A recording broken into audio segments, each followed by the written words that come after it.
Gentleman in the bomber jacket. Good evening. Yes, sir. This is my first time coming to the plane. How am I doing? Well. That was Eddie Cox's favorite line, how am I doing? Yeah. I grew up in Sumter, left after I came out of the military in New York, worked there for 25 years, retired, came back, and I'm trying to get reacclimated to the system here. So when I heard about your meeting, even when you ran for office, I called up to try to be a volunteer to get it work out.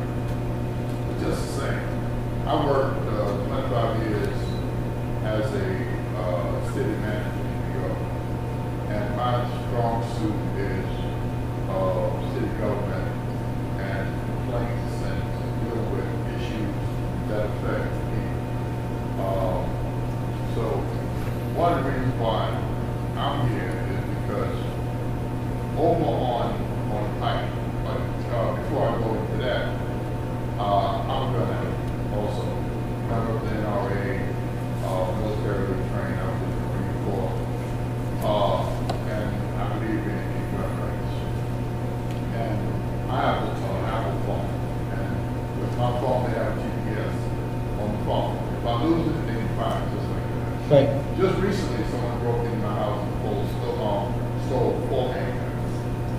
And I feel really, really, really bad because I know that those guns are going to wind up in the hands of people who want to do bad things with me. All right? And there's nothing I can do about it. The only thing I did was call the police, gave them the registration numbers, but it's out of my hands. Now, I feel that all this money that's being spent on other things, they should find a way of making these guns traceable. Okay, they should be traceable where, from what I read in USA today's newspaper, there's over 500,000 guns stolen every year. Missing, yeah. Yeah. So I think that the changes that are being made is only being targeted to gun owners who are legal, not the ones. I mean, and I've heard other people say that their guns have been stolen. 10 guns at a time being stolen. People go in the house, and that's all they took. I had a computer there, I had a camera. They only took the guns, and I'm still upset about it. And this happened 2 weeks ago. So I think anything that can be done to keep the guns out of people who should not have the guns should be done. All right. That's my position on that. The legal gun owners should be allowed to buy guns, even a magazine. I think the restriction on the amount of rounds in the magazine is an infringement on our rights. All right. They should tell us how many we need because we can do something like that. That's the point.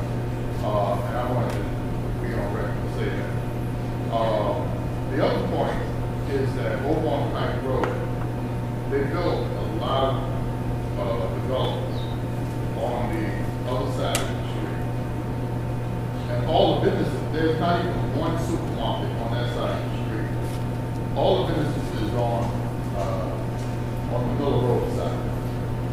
And you see people, matter of fact, 3 people that got killed, hit by cars.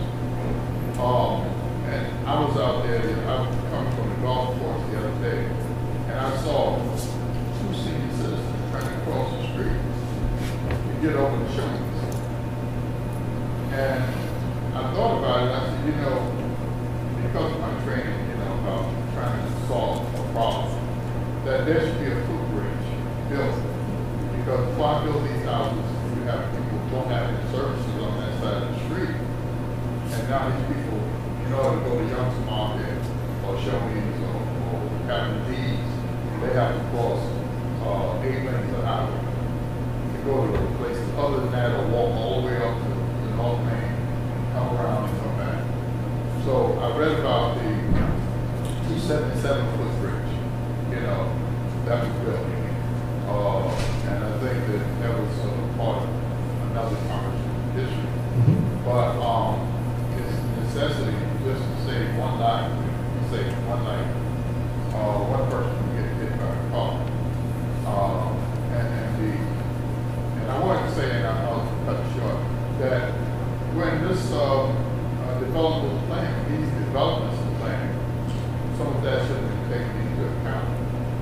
Many times they don't calculate economic development and how these people are going to get to these different places. But that's a different story. I'd like to sit and talk with you about it or one of your aides. And that gives me a good opportunity. Eric, do you have a number for the Sumter office? I have a card.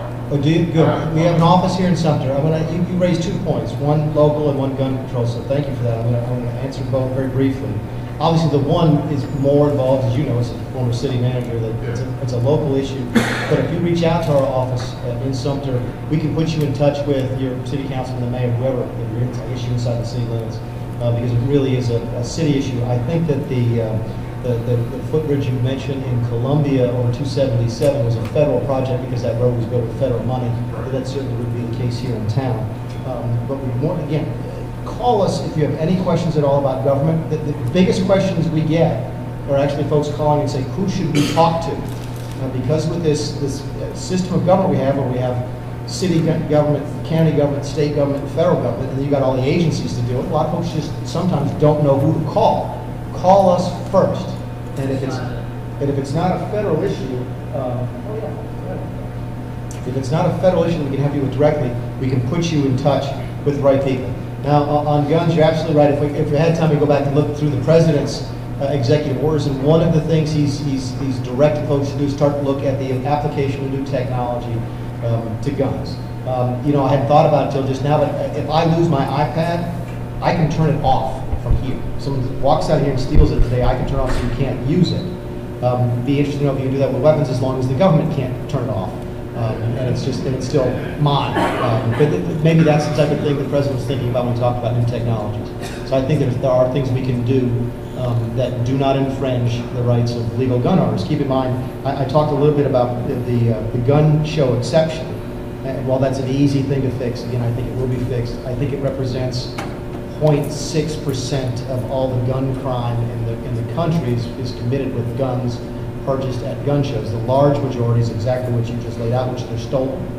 And in fact, they're usually stolen from family members. So that guns that are purchased legally and stolen by civilians. Yes, ma'am. I'm happy to be here.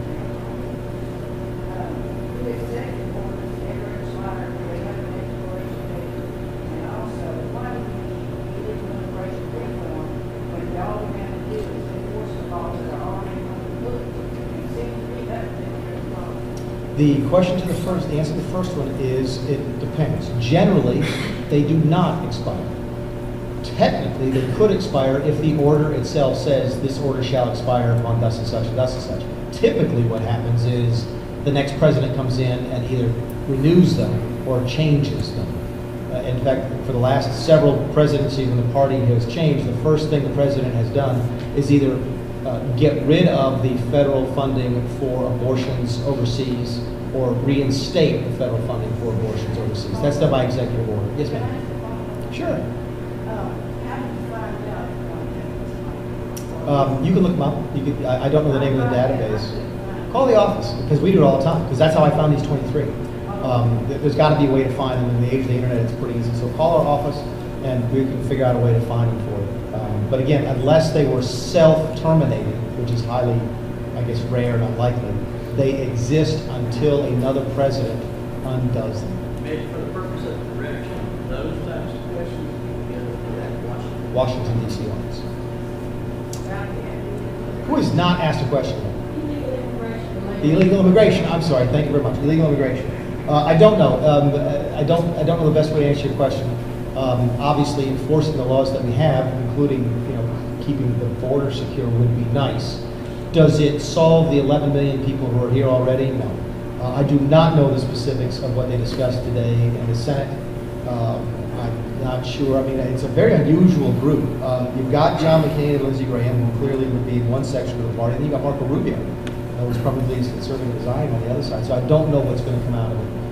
My guess is it will be highly publicized and it will not go quickly, so we'll get a chance to dissect.